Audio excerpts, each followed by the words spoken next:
Hello friends, welcome to this video. तो आज के वीडियो में स्टडी मटेरियल से लेकर कुछ हट के बात करेंगे, क्योंकि काफ़ी समय से इस टॉपिक पे बात करना चाहती थी लेकिन समय नहीं मिल पाया जो मैं बात करती। तो आज इस विषय पर बात करेंगे कि आखिर समीक्षाधिकारी, सहायक समीक्षाधिकारी परीक्षा के लिए, इसमें सिलेक्शन लेने के लिए, सचिवालय जाने के लिए, लखनऊ में जॉब पाने के लिए इतनी होड़ क्यों लगी हुई है। तो इस टॉपिक पे बात करेंगे। पहले कुछ सालों पहले कोई समीक्षाधिकारी, सहायक समीक्षाधिकारी, सचिवालय लखनऊ में कोई ऐसी पोस्ट है, ज़्यादा कोई जानकारी नहीं थी इसके बारे में। मोस्टली सभी लोग पीसीएस, आईएएस और शिक्षक भर्तियों के लिए ही तैयारी करते थे। लेकिन अब आज के टाइम में देखा जाए तो सबसे ज़्यादा होड़ लगी है समीक्षाधिकारी, सहायक समीक्षाधिकारी के लिए। तो ऐसे क्या कारण हो सकते हैं जो समीक्षाधिकारी के लिए सबसे ज़्यादा होड़ लगी हुई है। तो सबसे पहला रीज़न तो है बेरोज़गारी। तो आज के टाइम में बेरोज़गारी इतनी है कि इंसान का जीना मुश्किल हो गया है कि डिग्रियां हासिल करके बैठे हैं लेकिन किसी काम के नहीं हैं। लोगों के ताने सुन सुनकर लोग यहाँ तक कि खुद की जान तक दांव पे लगा, खुद की काबिलियत साबित करने के लिए आज सरकारी नौकरी एक बहुत बड़ा आधार बन चुका है कि भले ही क्यों ना आप प्राइवेट सेक्टर में बहुत ज़्यादा मेहनत कर रहे हो, बहुत अच्छी सैलरी अर्जित कर रहे हो, लेकिन सरकारी नौकरी का एक अलग ही क्रेज़ है। तो एक तो ये हो गया कि बेरोज़गारी, बहुत सालों से भर्तियां नहीं आई हैं। शिक्षक भर्ती की तैयारी के लिए लाखों लोग तैयार बैठे हैं लेकिन कई सालों से कोई भर्ती नहीं आ रही है। तो पहला कारण तो ये बेरोज़गारी और प्रदेश में शिक्षक भर्ती का ना आना भी एक सबसे बड़ा कारण हो सकता है। नहीं है, बिल्कुल है, क्योंकि 2018 में 69,000 भर्ती का जो नोटिफिकेशन आया था उसके बाद से उत्तर प्रदेश में कोई भर्ती नहीं हुई है। लगातार प्रोटेस्ट चल रहे हैं, लगातार धरना दिए जा रहे हैं, लगातार संघर्ष चल रहा है, लेकिन किसी भी प्रकार की शिक्षक भर्ती नहीं आ रही है। तो पहला कारण तो बेरोजगारी है, शिक्षक भर्ती ना आना है। दूसरी बात यह है कि आज के समय में पैसा भगवान का दूसरा रूप बन चुका है। अगर आप अच्छी सैलरी हासिल करते हैं, अच्छी जॉब आपके पास है, तो ही आप समाज में एक प्रतिष्ठित व्यक्ति की श्रेणी में आ सकते हैं। जब तक आपके पास सरकारी नौकरी नहीं है, उस समाज में आपकी कोई वैल्यू नहीं है, समाज में आपकी कोई गिनती नहीं है। आपको लोग इस नज़र से देखते हैं कि कहीं से भी गुजर जाओ तो सर झुका के निकलना पड़ता है। मन में एक ऐसी भावना बैठी रहती है कि कहीं कोई पूछ न ले कि क्या हुआ, कब से तैयारी कर रहे हैं, सरकारी नौकरी लगी कि नहीं लगी। क्योंकि ये मेरा अनुभव है, मुझसे भी सवाल किए जाते हैं। कहीं भी जाती हूँ, रिश्तेदारी हो या ऐसे ही कहीं भी निकलूँ तो कोई ना कोई ये सवाल ज़रूर पूछ देता है। तो इसका जवाब देना बहुत मुश्किल हो जाता है। तो एक ये भी समस्या है बहुत बड़ी अभ्यर्थियों के लिए। दूसरी बात यह है कि जब से शिक्षा का डिजिटलाइजेशन हुआ है, कोविड के बाद से सारी चीज़ें ऑनलाइन हो गई हैं। पहले इतनी जानकारी भी नहीं थी समीक्षाधिकारी, सहायक समीक्षाधिकारी के बारे में। मेरे कई गुरुजन ऐसे हैं जिनको प्रतिस्पर्धात्मक परीक्षाओं के बारे में बहुत अच्छा अनुभव है। उन्होंने कई परीक्षाएं पास की हैं और वर्तमान में कार्यरत भी हैं, अपने अपने विभाग में कार्यरत भी हैं। तो उनका अपना खुद का अनुभव है कि पहले इस समीक्षाधिकारी, सहायक समीक्षाधिकारी भर्ती के बारे में कोई ज़्यादा जानकारी नहीं थी। जब से कोविड के बाद से सारी ऑनलाइन प्लेटफॉर्म ज़्यादा हो गए, मोबाइल का क्रेज़ बढ़ा है, हम लोग यूट्यूब से तैयारी करते हैं, रील्स का चलन हुआ है, तब से सबसे ज़्यादा ट्रेंड में आया है समीक्षाधिकारी, सहायक समीक्षाधिकारी।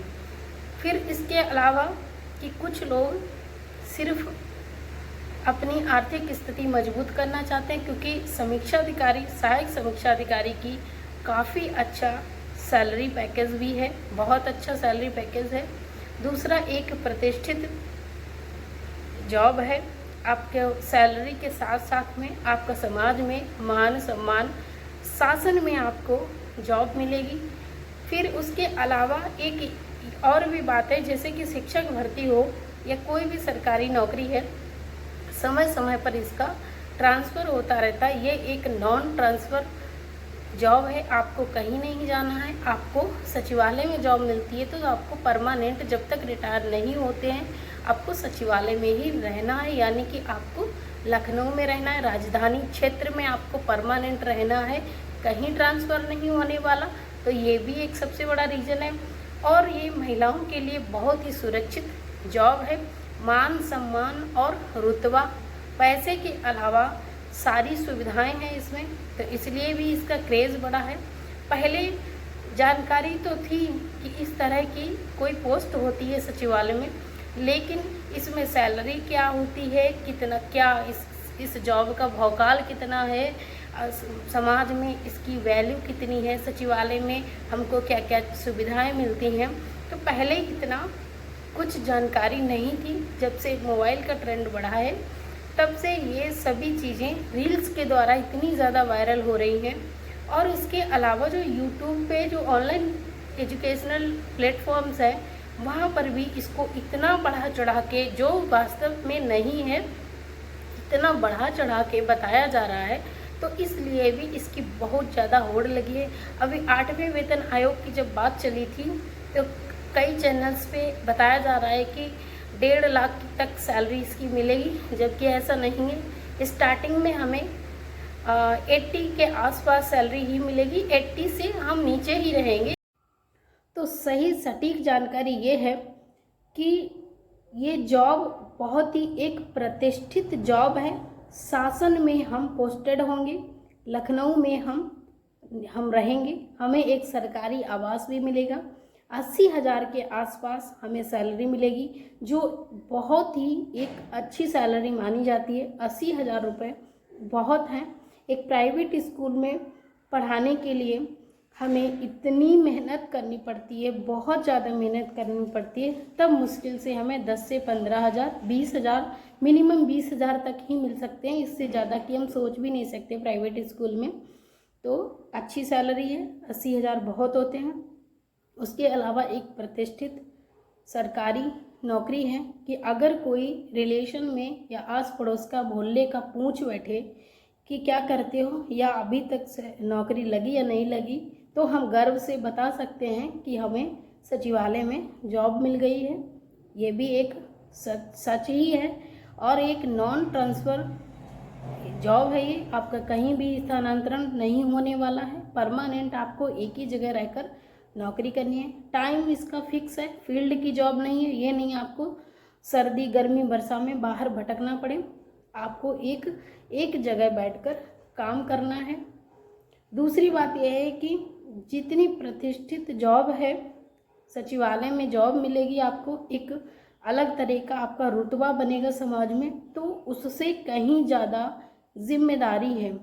सबसे बड़ी बात यह है कि जिम्मेदारी है कि जितना आप इस जॉब को प्रतिष्ठित मानते हैं, जितना आपका रुतबा बनेगा, उससे कहीं ज़्यादा आपको मेहनत भी करनी पड़ेगी।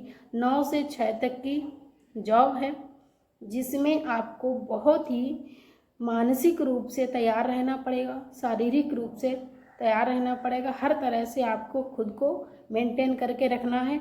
बहुत मेहनत। अभी आप ज़रा सी कोई सी खबर सुनते हैं, आप परेशान हो जाते हैं, टेंशन हो जाती है। टेस्ट सीरीज को लेकर इतना परेशान रहते हैं, टारगेट को कंप्लीट करने के लिए इतना परेशान रहते हैं। वहाँ आपको इतनी ऊंची ऊंची फाइलें का आपके सामने गट्ठर लगा रहेगा, उसको देख के परेशान हो जाएंगे।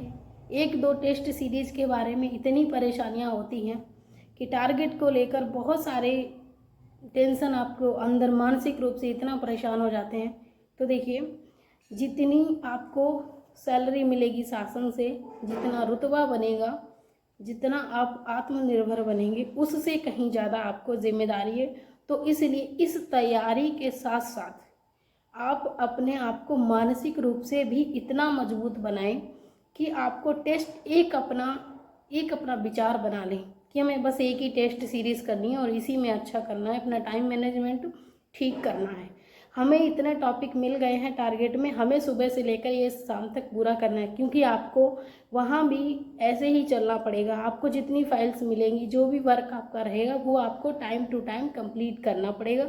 फिर आपके माइंड में अगर घर परिवार की या किसी तरह की भी बातें आएंगी, देखिए आप ये सोच रहे हो कि अभी आपके पास जॉब नहीं है तो समस्याएं हैं। समस्याएं जीवन का एक पार्ट है, ये कभी ख़त्म नहीं होंगी।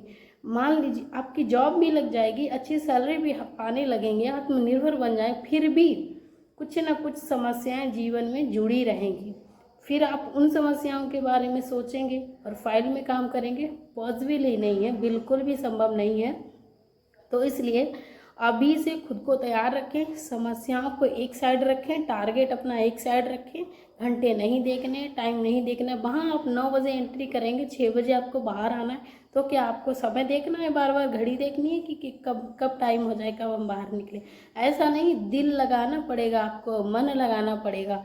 आपको समय नहीं देखना है, घंटे नहीं देखने हैं, घड़ी नहीं देखनी है, आपको अपना टारगेट पूरा करना है, क्योंकि वहाँ भी आपको काम ही करना पड़ेगा एक जगह बैठकर। अभी आपको एक चेयर पे बैठ के काम करने में दिक्कत हो रही है, बार बार उठ के बाहर जाते हैं, या बैठने में पैर दर्द करने लगते हैं, या कमर में दर्द होने लगता है, गर्दन दर्द करने लगती है। सोचिए ये तो घर है, जब इस तरह की समस्या आ जाती है, हाथ पैर दर्द करते हैं, मैं बिल्कुल नॉर्मली बात कर रही हूँ, जो हमें आम समस्याएं होती हैं, क्योंकि आप लोग नहीं बता पा रहे हैं, लेकिन मुझे पता है ऐसी समस्याएं पढ़ते वक्त जब हम 2-4 घंटे, हम लगातार 2-4 घंटे बैठ के पढ़ ही नहीं पाते हैं, हम हर आधा घंटे उठ के घूमने लगते हैं। लेकिन वहाँ पर तो आपको काम करना है, वहाँ आप ऐसा नहीं है कि आपके हाथ पांव दर्द कर लिए तो आप टहलने निकल गए फील्ड में, ऐसा नहीं होगा। आपको लगातार काम करना है, आपको लंच के टाइम ही फ्री छुट्टी मिलेगी, बस वो भी 30 मिनट की, उसके बाद आपको फिर काम पे लग जाना है। तो इसीलिए समय दीजिए, घंटे मत देखिए, टारगेट को पूरा कीजिए। जो आप यहाँ पर अभी तैयारी में जो मेहनत कर रहे हैं, जो समय दे रहे हैं, वो कुछ भी नहीं है, वो 1/4 भाग भी नहीं है। वहाँ जो काम करना पड़ेगा उसका ये 1/4 भाग भी नहीं है। जो आप अभी स्टडी टेबल पर बैठ के मेहनत कर रहे हैं, ये कुछ भी नहीं है, सबसे ज़्यादा मेहनत वहाँ पर है। तो इसीलिए अभी से अपनी हैबिट बनाएं। अगर अभी से आपने ये जंग जीत ली, 10 घंटे बैठना सीख लिया, या 7 घंटे 8 घंटे 4 घंटे बैठना सीख लिया, मेरा मतलब ये नहीं कि अब लगातार 10 घंटे 8 घंटे बैठे ही हैं।